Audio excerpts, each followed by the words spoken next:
আসসালামু আলাইকুম রহমতুল্লাহি ওয়া বারাকাতুহু। সম্মানিত দর্শক, আজকে যে বিষয়টি নিয়ে আলোচনা করব, অনুরোধ যে প্রথমে আপনারা বিষয়টিকে নেগেটিভ অর্থে নেবেন না। তারেক রহমান সাহেবের দুই কলি অন্ধকার। দুই কল বলতে আমি যেটা বোঝাচ্ছি যে তার রাজনীতির পূর্ব এবং পশ্চিম যেটা রয়েছে। আমাদের রাজনীতির উত্তর দক্ষিণ নেই, পূর্ব এবং পশ্চিম রয়েছে।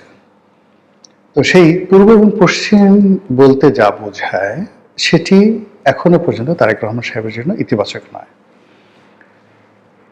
যে সমস্যা শেখ হাসিনার ছিল, ঠিক একই সমস্যা তারেক রহমান সাহেবের জন্য একেবারে বোঝা ভরে শাকের আটি।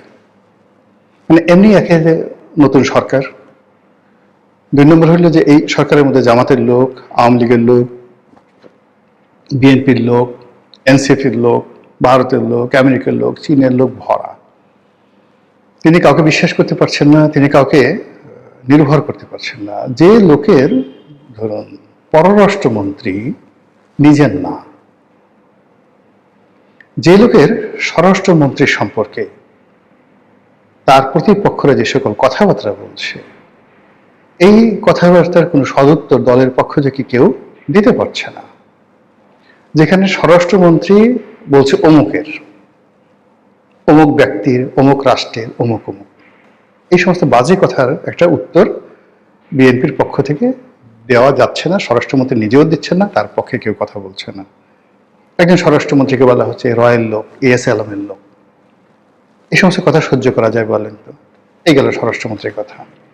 ফলে এই স্বরাষ্ট্রমন্ত্রীর ডান দিকে যদি তার থাকে, বাম দিকে যদি আপনার পররাষ্ট্রমন্ত্রী থাকে, এই আমেরিকার লোক, এই ইউনুসের লোক, এই ডিপ স্টেটের লোক। কিন্তু এই লোক কোনো কিছুরই না ধরেন, কিন্তু এই লোক যে বিএনপির না, এটা তো সত্য। তো এই বিষয়গুলো এখন তারেক রহমান সাহেব ধরেন তার স্বরাষ্ট্রমন্ত্রী, তার পররাষ্ট্রমন্ত্রী, তাদের ব্যাপারে তাকে চোখ বুঝে নির্ভর করতে হবে। এর চেয়ে গুরুত্বপূর্ণ মন্ত্রণালয় বাংলাদেশের দ্বিতীয়টি নেই, দুটোই গুরুত্বপূর্ণ মন্ত্রণালয় আছে। গেল সেন্ট্রাল ব্যাংকের অর্থ ব্যবস্থা, এখানে এই ভদ্রলোক আসলেন গভর্নর হয়ে। ওনার সঙ্গে দলের কি সম্পর্ক? মানে সবচেয়ে এই মুহূর্তে অর্থমন্ত্রীর চাইতেও গুরুত্বপূর্ণ হলো বাংলাদেশ ব্যাংকের গভর্নর। এই ভদ্রলোকের সঙ্গে বিএনপির কি সম্পর্ক, অর্থনীতির কি সম্পর্ক, তারেক রহমান সাহেবের কি সম্পর্ক, আমরা কিছুই জানি না। কিন্তু উনি সরকারের সবচেয়ে গুরুত্বপূর্ণ ৩ নম্বর যে পদটি সেন্সিটিভ, সেখানে এসে বসলেন।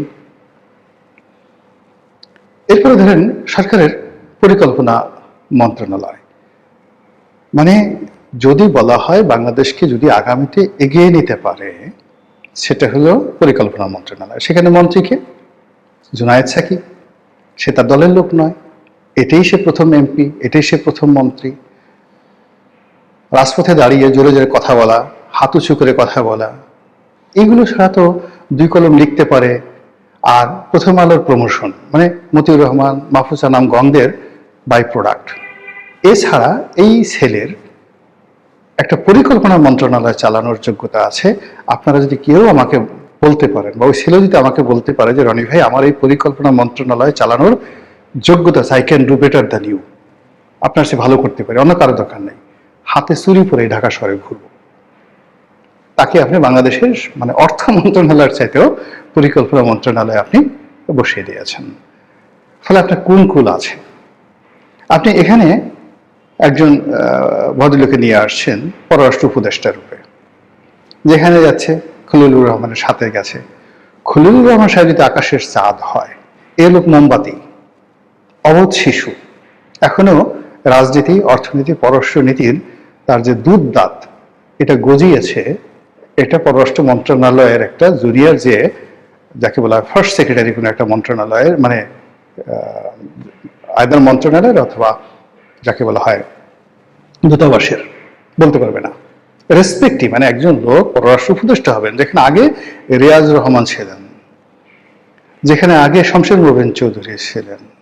শমশের মোবিন চৌধুরীর মতো মানুষ ওই সময়টাতে বেগম জিয়াকে যেভাবে ভারতে নিয়ে সংবর্ধনা দিয়েছিলেন, মনমোহন সিং স্বয়ং এয়ারপোর্টে এসে তাকে রিসিভ করেছেন, একজন শমশের মোবিন চৌধুরীকে, চৌধুরীর কারণে।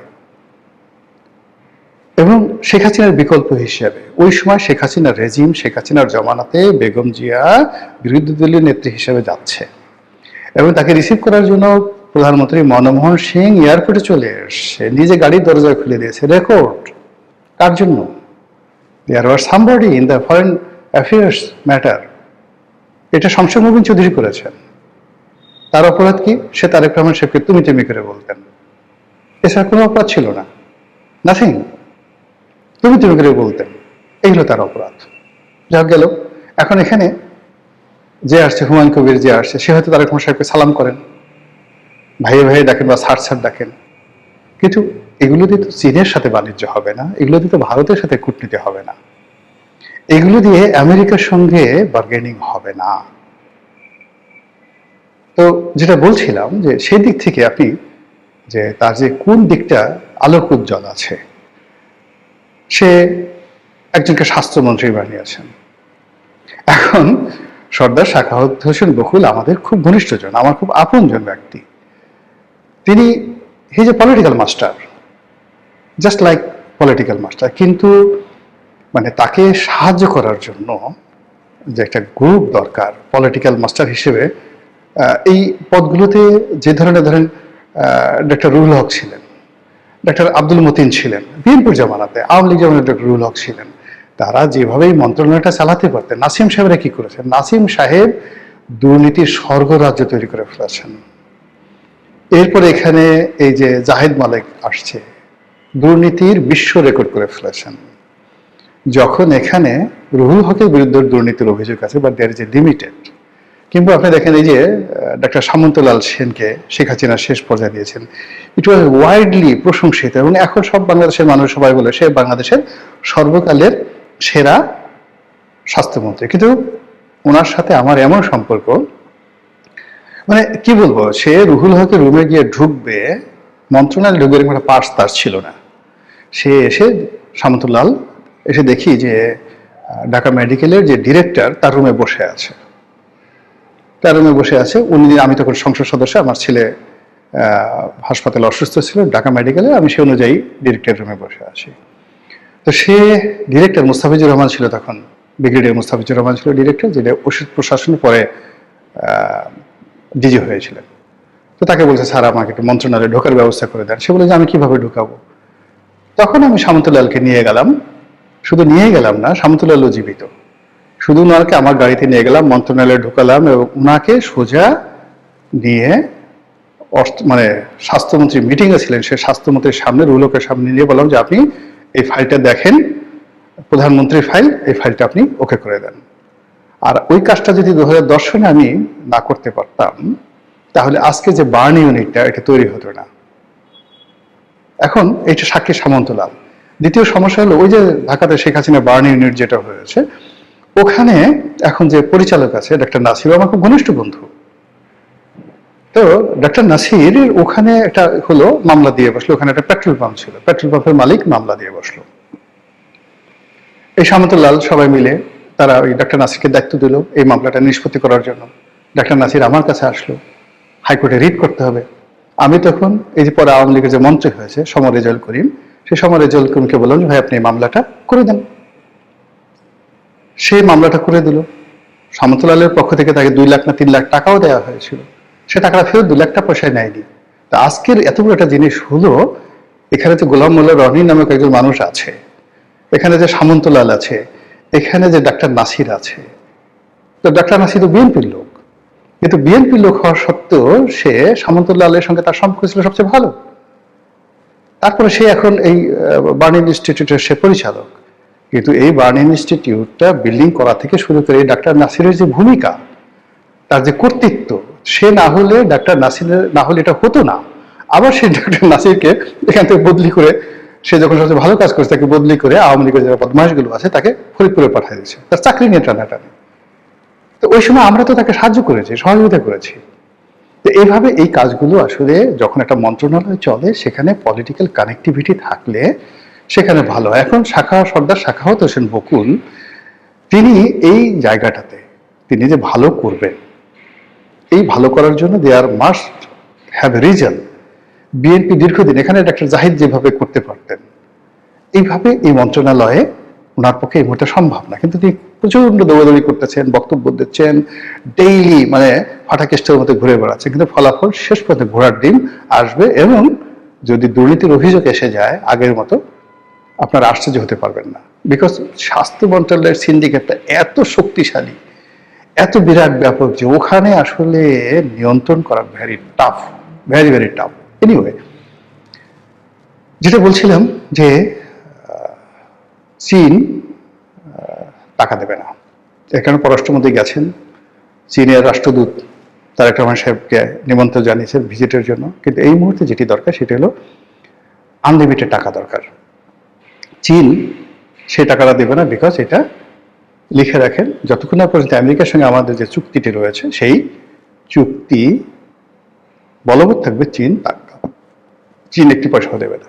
আর চীনের হাত থেকে যদি এইভাবে বাজেটারি সাপোর্ট না পায়, সরকার পরিচালনা করা, বাজেট টেনে নেওয়া, এটা মানে এই মুহূর্তে এটা বলতে গেলে দুরূহ একটা বিষয়।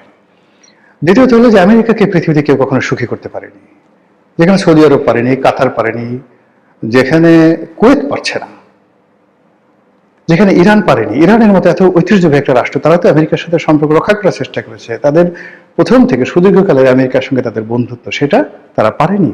ইভেন খমেনি চেষ্টা করেছে, হয়নি। এরা সরাসরি অহংকারী, উদ্যত, তারা শুধুমাত্র সুযোগটা নেবে, তারপরে আপনাকে তাড়িয়ে দেবে। আমেরিকা বাংলাদেশ থেকে যা যা দরকার ছিল, প্রয়োজন ছিল, সব নেওয়া হয়ে গেছে। এখন তারা আপনাকে গলায় রশি দিয়ে ঘুরাবে, কিন্তু আপনাকে কিছু দেবেন। আপনি যত দুর্বল হবেন, যত অসহায় হবেন, তত তার কলোনি প্রতিষ্ঠা করতে সুবিধা হবে। এখানে যত গন্ডগোল হবে, আপনি ততই তার পায়ের উপর পড়বেন, ততই আপনি তার মুখাপেক্ষি হবেন। রাষ্ট্রদূত তো দূরের কথা, দেখা গেল আমেরিকার যে এম্বাসির যে আছে ঢাকাতে, তার একজন পিওর ড্রাইভার দারোয়ানের পেছনে আমাদের মন্ত্রী পর্যায়ের লোকরা ঘুরতে থাকবে, দেশের পরিস্থিতি যত সঙ্গীন হবে। 5টা বছর একেবারে শেখ হাসিনার মানে সরকারের তো 2008 থেকে যে 14 পর্যন্ত স্বর্ণালীর সময়, সেখানে বৃহত্তর যোগাযোগ মন্ত্রণালয়, রেল, তারপরে যে সেতু বিভাগ, এই সব বিভাগের সংসদীয় কমিটিতে ছিলাম, 3টা সাব কমিটির চেয়ারম্যান ছিলাম, অ্যাকাউন্টস, অডিট, এই 3টার সাব কমিটির চেয়ারম্যান ছিলাম। ফলে একটা রাষ্ট্র কিভাবে চলে, শেখ হাসিনা স্নেহ করতেন মানে ওখানে তোফায়েল সাহেবের মতো লোক, আমর সাহেবের মতো লোক, ওবায়দুল কাদের সাহেবের মতো লোক হাত ধরে বলতেন যে নেত্রী তোমারে পছন্দ করে, আমার বিষয়টা একটু বইল। ওবায়দুল কাদের জীবিত আছে, অস্বীকার করুক, তোফায়েল ভাই জীবিত আছেন, আমি উভয় জীবিত আছেন। ক্ষমতার এত কাছাকাছি থেকে শেখ হাসিনার নাম ব্যবহার করে ঢাকা শহরে এক কাপ চা খেয়েছি, যদি কেউ বলতে পারে 2 হাত কেটে ফেলবো, 2 হাত কেটে ফেলবো। ওই জিনিসগুলো হয়নি। ফলে রাষ্ট্র কিভাবে চলে, ডিজিএফআইরা কি করে, এই জিনিসগুলো তো সিআইএ কি করে, এফবিআই কি করে, র কি করে, এই জিনিসগুলো আমরা যারা রাষ্ট্র পরিচালনার সঙ্গে সম্পৃক্ত ছিলাম, এগুলো আমাদের মুখস্থ। ফলে এই কাজগুলো এখন যেভাবে চলছে, ভালোভাবে চলছে না। সরকারে যারা কর্তা ব্যক্তি আছেন, তারা এই জিনিসগুলো ভালোভাবে চালাতে পারছেন না, পারবেন বলেও মনে হচ্ছে না। মহান আল্লাহ